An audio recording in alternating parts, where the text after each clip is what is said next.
Hello again. It's only been over a year since we last talked.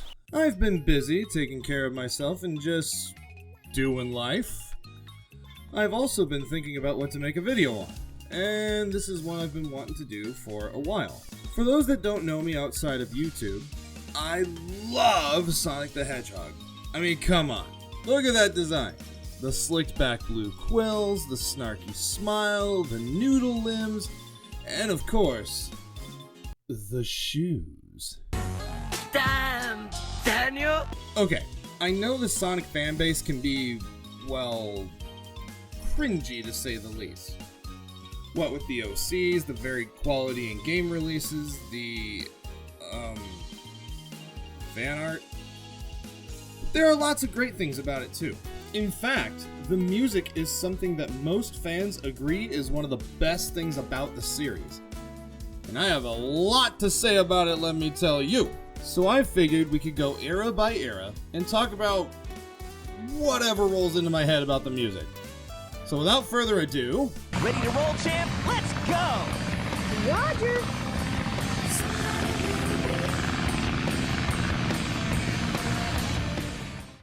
Quick note, I don't really have a format for how I'm going to talk about this. I'm pretty much going game by game and just saying stuff about its music. Everything is subject to change. Things are going to get chaotic up in this joint. Get it? Because Sonic, the box is on screen right now. You have been warned. The 90s were the decade of pop. Well, I mean, every decade since, like, the 50s has had some sort of pop... Blah, blah. My gosh, this script. Every decade since, like, the 50s has had some sort of pop music. But the 90s were, like, the decade of pop. Trust me, I'm a 90s kid. I would know. I'm a psycho! This is Masato Nakamura. He's the bassist from a J-pop group called Dreams Come True. And he's the composer for these two games. Sonic the Hedgehog 1 and 2. If you've been on the internet in the last 13 years or so, I can guarantee that you've heard this particular song.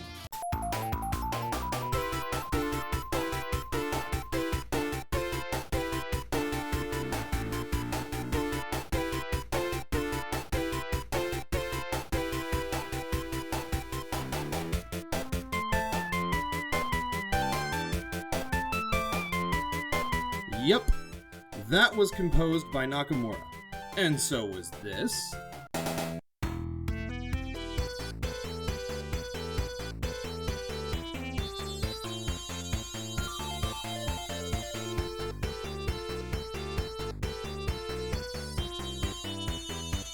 And this.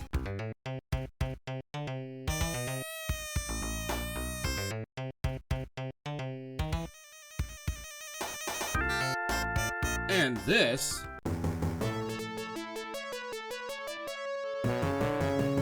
And so many more. When asked about the creation of the first game's soundtrack, Nakamura said, "When I first saw Sonic, I thought the graphics were groundbreaking for its time. Side-scrolling, really fast, and there were storyboards for various zones. And I thought, I want to make the music like it's a movie. Before I debuted as Dreams Come True, I'd been composing music and songs for visual works and commercials for a long time. I loved movies and always wanted to do film scores. So I started thinking of Sonic the Hedgehog as a movie and began working on the music as if it were the soundtrack accompanying the tale of Sonic's great adventure. Now if only we had gotten that kind of treatment with the actual movies!" Sorry, I'm still kind of bitter about the fact that the last two movies haven't used the music from the games to their fullest potential. Don't screw this up, Sonic 3. You're a colorful bunch. But that's beside the point. Let's talk about the actual game music. So Sonic 1 gave us 6 zones, 2 boss themes, a handful of jingles, and a special stage that spins way too frickin' much. So, I could talk about every song on the soundtrack, but I'm not going to do that. This video is already going to be pretty lengthy, and once I combine this one with the others, I don't even want to think about it.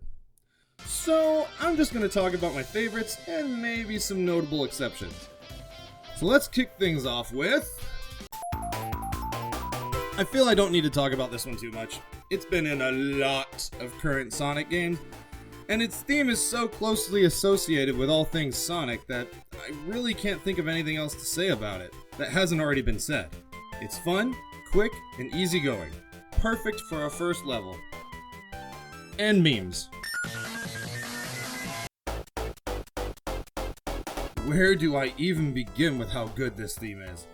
It's got a jazzy, laid-back beat, a wonderful main melody, and a playful yet strangely nostalgic B section. Here, take a listen.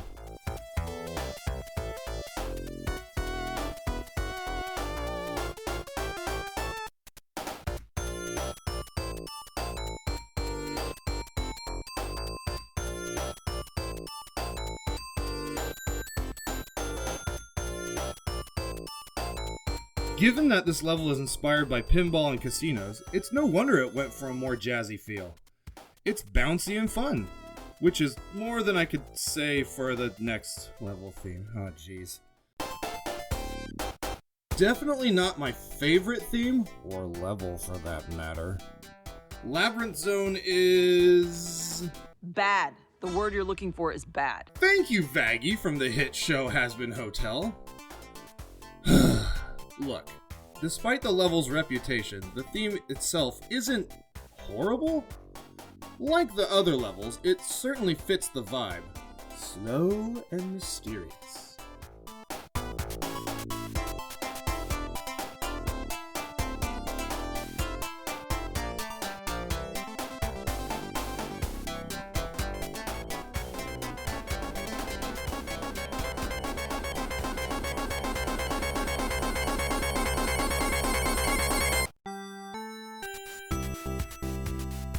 My final favorite level theme on this OST.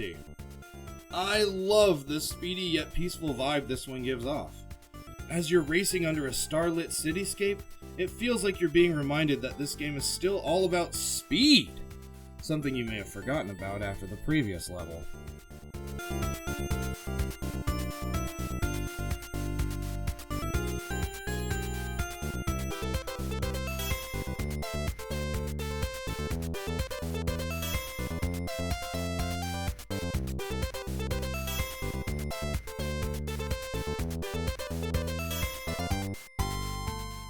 Sonic 1 was a hit for Sega, so of course a sequel was made. And as I mentioned earlier, Nakamura also composed the music for this game as well. And while it wasn't my favorite OST of all time, this game, as well as its soundtrack, hold a very special place in my heart. For you see, Sonic 2 was the first video game my brother and I ever owned. I remember waking up on Easter morning in 1993, and my stepdad plopping the Sega Genesis box on my bed and saying, "Happy Easter, Andy." My mom helped us set it up, and my brother and I played the multiplayer for what felt like hours. But enough nostalgia, let's talk music. Now look, everyone has their favorite songs from this game. My personal favorites are not the usual picks. But for the sake of having some consistency in this video, let's break down the general favorites, my personal favorites, and everything in between.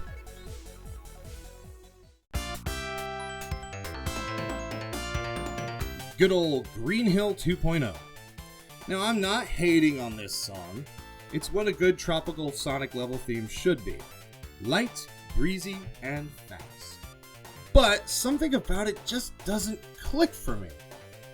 I don't know what that is, but here, take a listen anyway.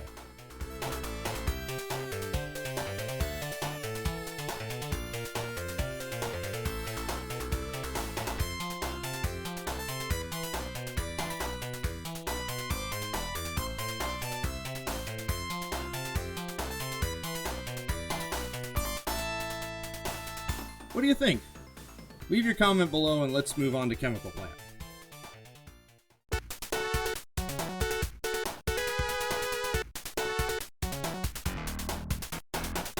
Okay, so a really quick fast forward to 2011. Sonic Generations comes out. It's fun, it's awesome, and it's got these three little zones right here. Green Hill, Chemical Plant, and Sky Sanctuary. After Sonic Generations, these places would go on to be featured in nearly every single Sonic game going forward. So whenever I see any of them, I always kind of groan. Now, I actually love the music. It's great. Here, check it out.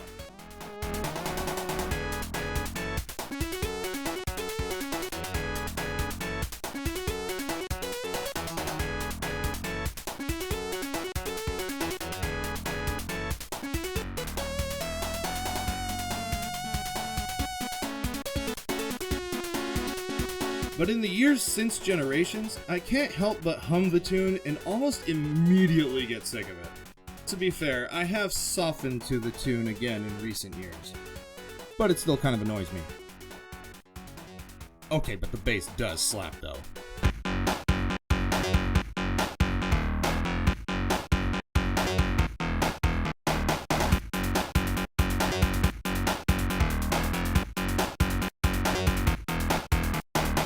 Next level, Aquatic Ruin, my favorite, let's go!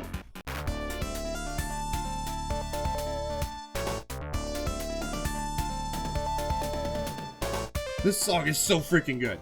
My favorite thing about it is the small little Latin sounding bits. Each instrument does something spicy.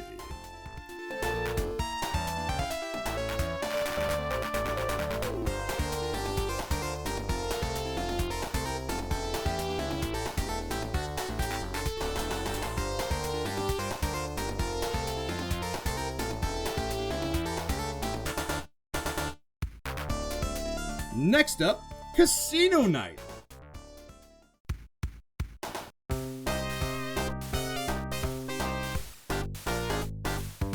One of the incredibly rare jazz tunes of the series, and it's so dang good. There's a reason this tune is a classic and why it was revisited later in the series. Check it out.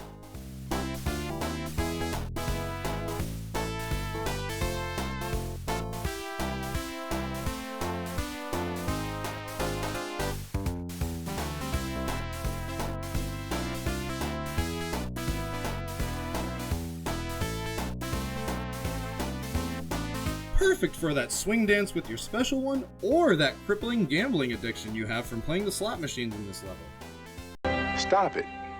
Get some help. Now let's go from light and jazzy to dark and sinister. The one thing I can say about Mystic Cave's theme is that in addition to this level, it could have easily been used as the theme for a sort of dark carnival type of level. Listen to this part right here.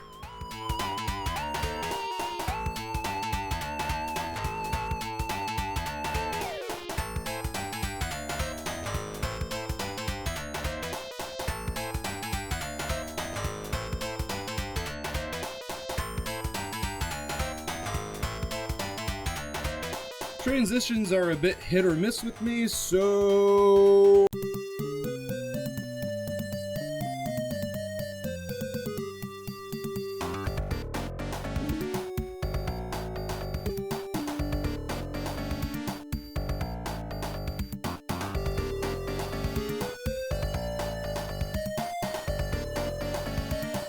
The proverbial moat around Eggman's iron stronghold. The music has a Middle Eastern vibe to it. I don't necessarily know why that is, but I tend not to think about it all that much and just focus on getting down with the beat. Also, these seahorses suck!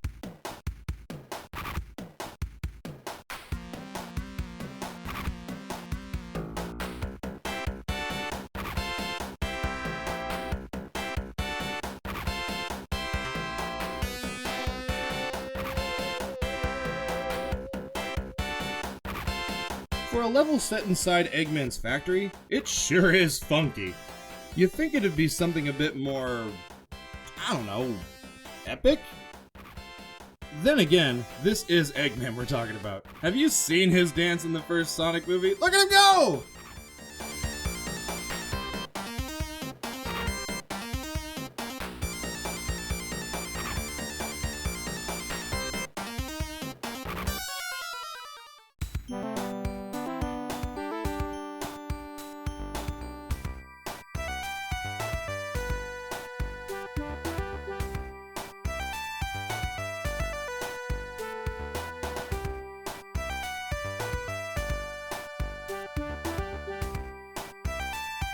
Man, I really love how unfitting this song is for the situation, and yet it still slaps!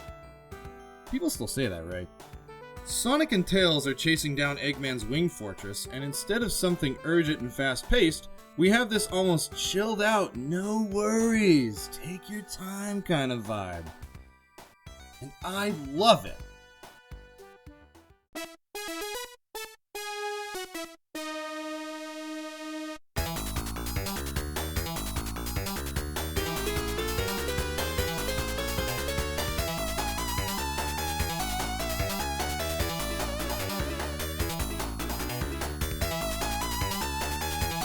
The only thing I can say about the special stage theme for this game is it's infinitely better than Sonic 1's.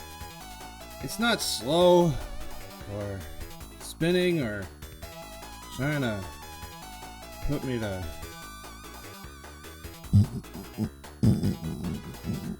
Hey, wake up, stupid! You're running fast in a tube for a magical piece of jewelry. Let's go!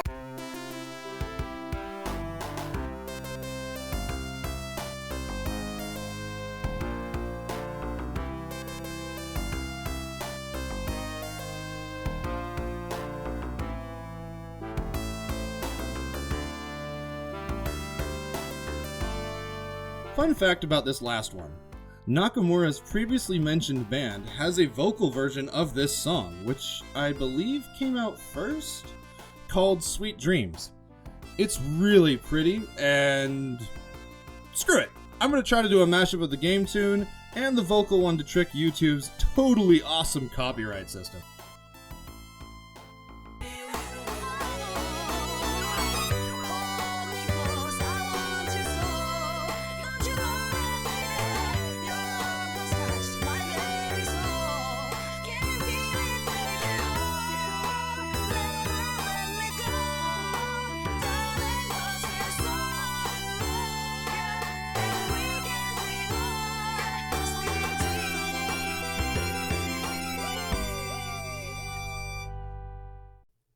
Hey, so remember that multiplayer I mentioned earlier? You know, the one my brother and I would play for hours? Well, that had its own music too, that I completely forgot to write about in the original draft of the script. So we're going to talk about it right here. In the original version of Sonic 2, there were only 4 selectable stages to race on: Emerald Hill, Casino Night, Mystic Cave, and the Special Stage. And Sonic Origins just added a butt-ton more. Which is cool, but those were the 4 I grew up with. That's the point. While the Special Stage went unchanged with its music and the way it played and everything, the other 3 zones got different music from the single-player campaign. Emerald Hill's music kinda has this friendly frolic along the beach kind of feel to the way it sounds. There's really no better way to describe it. I mean, listen to this.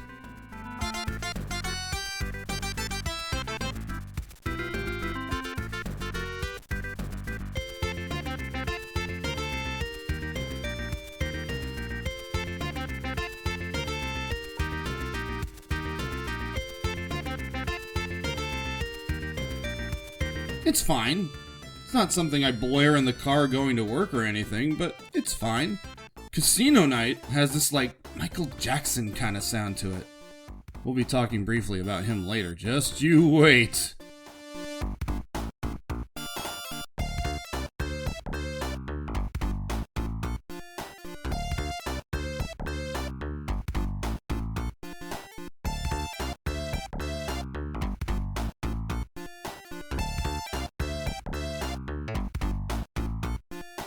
You want to know what's better than a Michael Jackson song?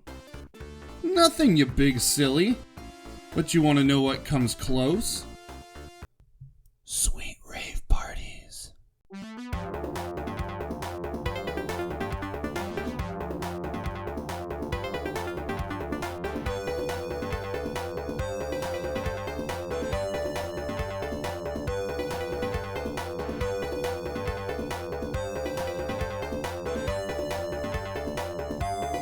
A fun fact about this song is that it's now the theme for the level Hidden Palace, not the Sonic & Knuckles one. I'll be mentioning that later. You want to know what the original song was?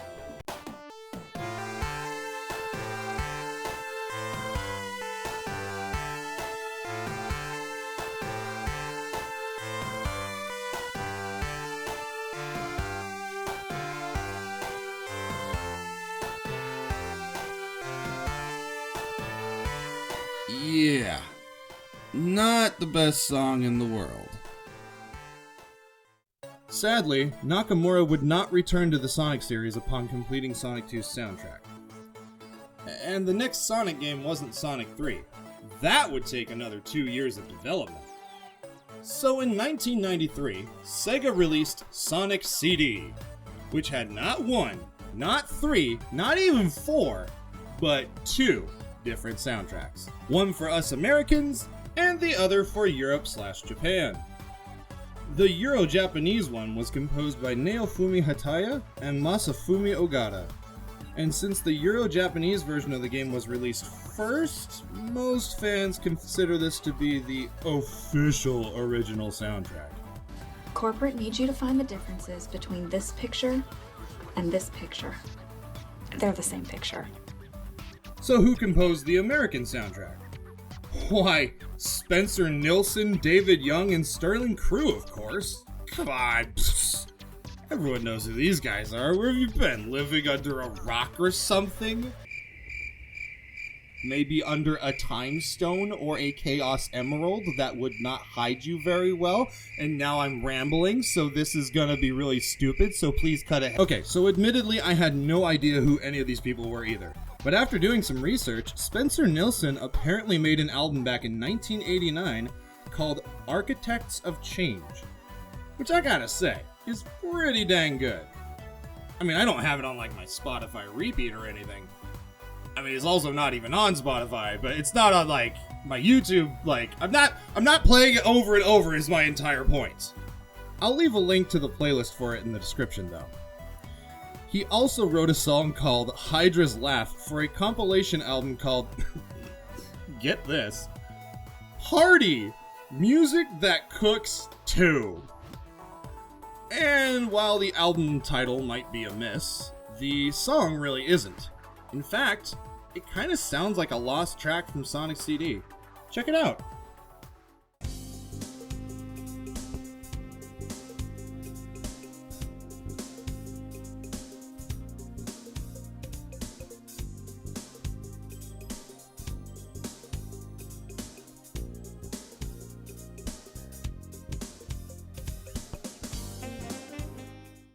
As for David Young and Sterling Crew, well, David Young was a composer for Sega with no discography outside of his game work. And Sterling Crew seems to be the more notable of the two because apparently he played keyboard for Santana on a song called Bella. And since I can't play that song because of YouTube's super awesome, wonderful copyright system, I'm going to leave a link to it in the description so you can go check it out. I feel I should very briefly talk about the composers for the Euro-Japanese version as well. So, from what I can find, Naofumi Hataya and Masafumi Ogata are both former Sega composers. Ogata is retired from the music industry, and Hataya, to my knowledge, is still making video game music, primarily for Sega games. Let's get back to the point. So what's the difference between these two soundtracks? I think a more important question is, why are there two soundtracks? Well, it's not much of an answer from someone within Sega, but our old pal Spencer Nilsen had this to say in an interview. My impression was that the American marketers at Sega of America wanted something a little more musically rich and complex, along with a theme song that they might get some mileage out of while trying to promote the game. Speaking of theme songs, let's talk about them. You see, this was the first Sonic game to have theme songs with vocals. I know, pretty crazy, right? It was 93. Was this a PlayStation? Because the games were on a CD, the quality of the audio was exponentially better than little old Genesis over here. Okay, technically the Sega CD was an add-on for the Sega Mega Drive / Genesis, but you get my point. Game music on CD, audio quality good. Let's continue. And yes, the theme songs are different between the two versions. Here they are.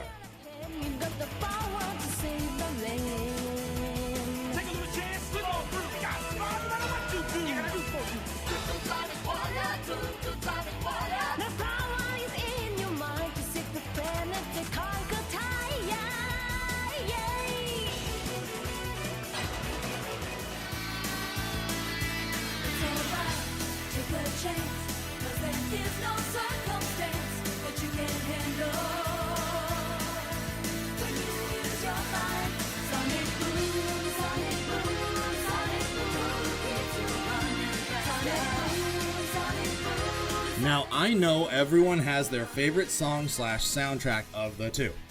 So to wrap up this section, I'm going to play a little bit of each of my favorite tracks for y'all to go and make a comparison. Perhaps check out the soundtracks for yourself? Because they're both great. Anyway, enjoy! I'll see you in a bit!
Oh no! I almost forgot!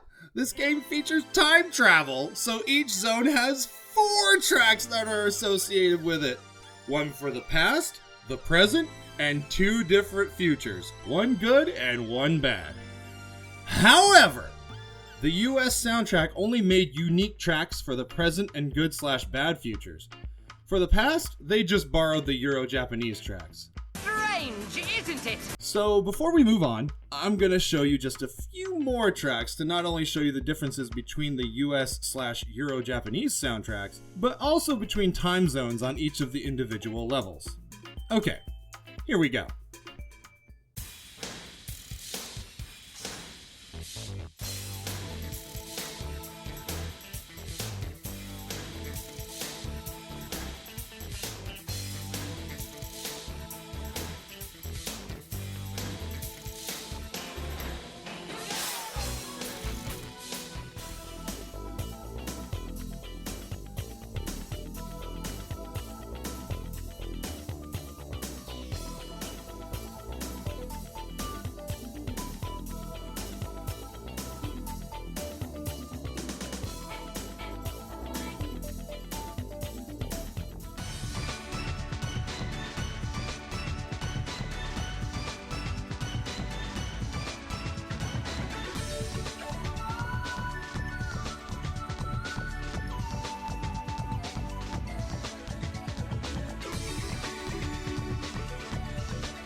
Okay, now we can move on. So, February 2nd, 1994 rolls around at the speed of sound and brings with it Sonic 3. But hold on, the game is only 6 levels long, and you can't even play as the brand spanking new ready Kidna Knuckles either. What kind of a cut-rate production is this? Well, as it turns out, McDonald's and Sega made a brand deal to have Sonic toys in their Happy Meals by the time Sonic 3 launched. Problem was, the game wasn't ready yet. So instead of rushing to finish the game, they simply divided it in half. They released Sonic 3 in February, and then 8 months later in October, they released the second half, which was titled Sonic and Knuckles. The cartridge for Sonic and Knuckles didn't look like your average Genesis cartridge. It had this honkin' lid on top that when flipped open would allow you to place another cartridge on top. Lock-on technology is what this was deemed. Particularly though, if you put Sonic 3 on top, it would allow players to play Sonic 3 in its intended form. 14 massive zones, all characters playable, except for Amy, but don't worry, Sonic Origins Plus fixed that, and you only had to pay for Sonic Origins twice. Now isn't that fun? So what about the soundtrack? For starters, did you know that there were rumors going around that the King of Pop, Michael Jackson, had done some music for the game? I have a video link or two in the description if you want to know more about that. I'm not really qualified, and I was getting a little tired of researching stuff instead of just going off of the head with stuff that I actually know, so go check out those videos. They're very great. I am, however, going to tell you who has actually worked on the soundtrack for realsies. For starters, we have Jun Senoue, who is going to become like a super big deal later, I promise. Bobby Brooks, who has helped produce albums for Whitney Houston, The Temptations, and POD, among many others. And Brad Buxer. He too will be a super big deal later, but much sooner in this video. You'll be happy to hear that we have one soundtrack across all regions of the world. That's right, no more battles for dominance over whose music sounded better. Now you could go down the street to your best friend Jimmy and go, "Hey yo Jimmy, did you hear Mushroom Hill Act 1's theme?" "Yeah dog, that track is dope my man, check it out!"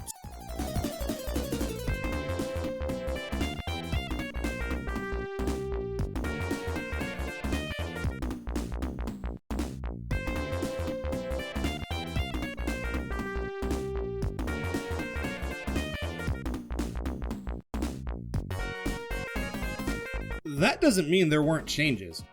For starters, each act of a level has its own theme. You see, the past few games always had one theme per zone. Well, almost all of them. But now, the levels seamlessly connected to one another, and sometimes things would happen to change up a level drastically. Thus, the music would also change drastically. Case in point, Angel Island Zone Act 1 has this chilled out kind of jungle vibe going on.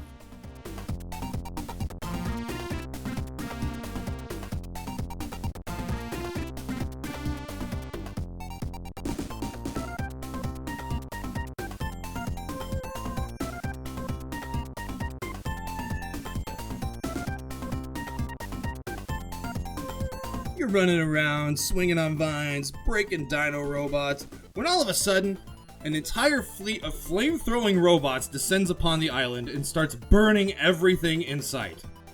After you take one of them down, you clear Act 1, and then Act 2's theme kicks in.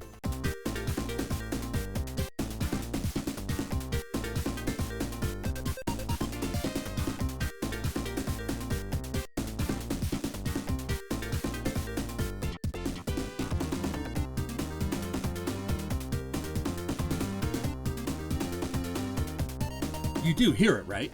It sounds similar to the first act, but it's in a minor key and everything feels a bit more urgent because the tempo has increased. And most of the songs in this game do this in some way. I say most because sometimes the only difference between songs is the removal of a single instrument during the intro or something. A prime example is Carnival Night's themes. Here, check them out.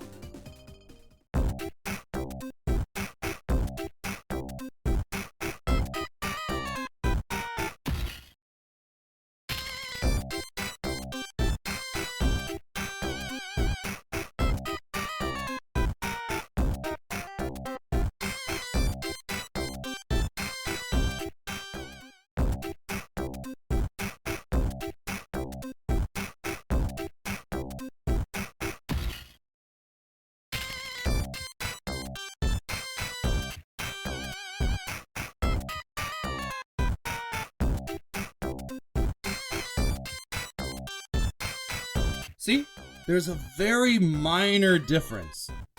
Heck, one stage just uses another stage's Act 2 theme. Lava Reef's first act theme is all fiery and full of life.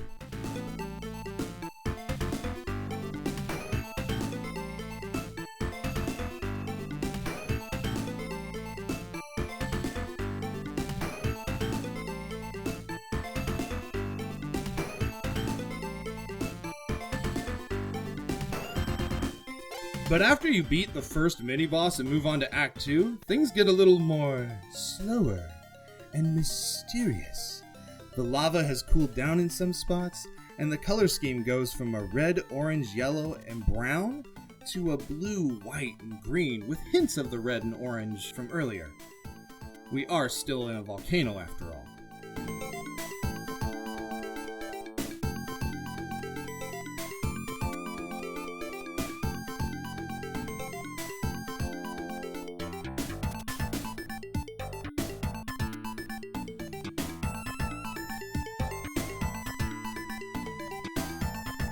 But you know what other level uses the same theme? The level right after it! Hidden Palace! Can't tell you how disappointed I was as a child when I finally struggled to pass Lava Reef and its stupid boss that you don't even directly fight, getting excited to hear what this new location's music sounded like, only for it to share a theme with the previous level's second frickin' act! Disappointed! And now I want to share some of my favorite songs from this soundtrack, before we talk about this guy. So here we go.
There's just one more song I want to talk about before we bid farewell to the classic era. One of the more popular songs on this game's soundtrack is Ice Cap Zone. Remember this guy from earlier, Brad Buxer? Well, as it turns out, he and Michael Jackson were frequent collaborators, which would explain the rumors. Again, check out the videos in the description after the video. You're gonna do good. Pause the video, go have a cookie, and then come back and finish. He was also in a new wave band called the Jetsons. Yes, Jetsons with a Z, not an S, not the His Boy Elroy. No, Jetsons. They wrote a song called Hard Times. So, to get past YouTube's incredibly awesome, super fantastic copyright system, I'm gonna try to mash the two up. Ice Cap Zone and Hard Times. Here we go.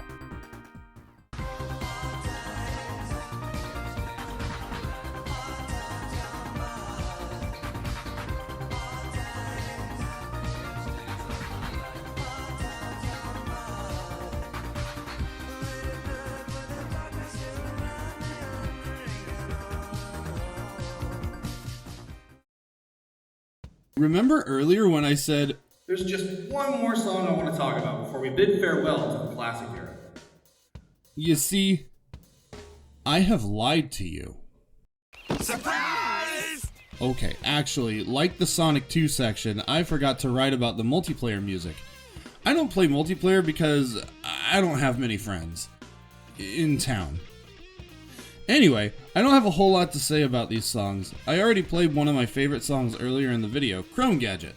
The one thing I will say about this song is that there's this weird section where the music gets kinda hopeful. It's one of the big reasons I like the song. Here, listen to it. Check it out.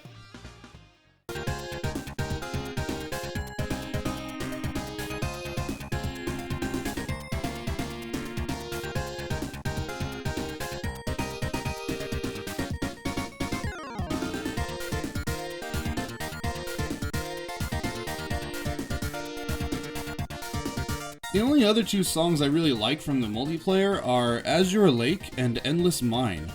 Azure Lake kind of has that, I don't know, training montage sound to it?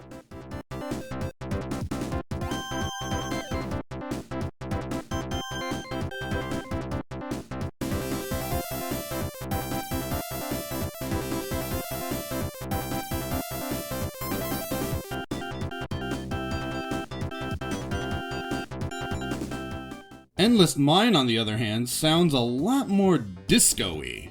There's also a little bit of trivia that I'll get into in another video when it happens. In the meantime, check out the song.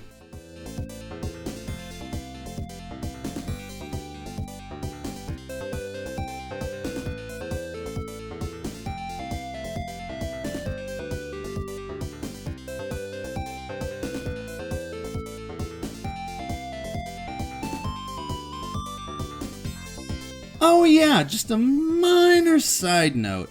A lot of fans complained about the new music in the Sonic Origins collection. Okay, so I grew up with this, the Sonic & Knuckles collection for PC. And guess what songs were used in that collection? That's right, the ones used in Sonic Origins. Do I prefer these songs over the originals? Oh, hell no. But I don't outright hate them. I think the only one that doesn't really fit its level is Launch Base's theme. Another fun fact about these tracks is they were from a Sonic 3 beta. And now's the time where we compare the original and the beta tracks. Enjoy!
The biggest complaint that fans have with these new tracks is that they sound compressed and a bit muffled in Origins, which is completely valid. And Sega didn't even bother to fix it when they upgraded to Origins Plus. For shame! And that about covers the classic mainline game soundtracks. Next time, we'll head into the era of the short-lived Dreamcast.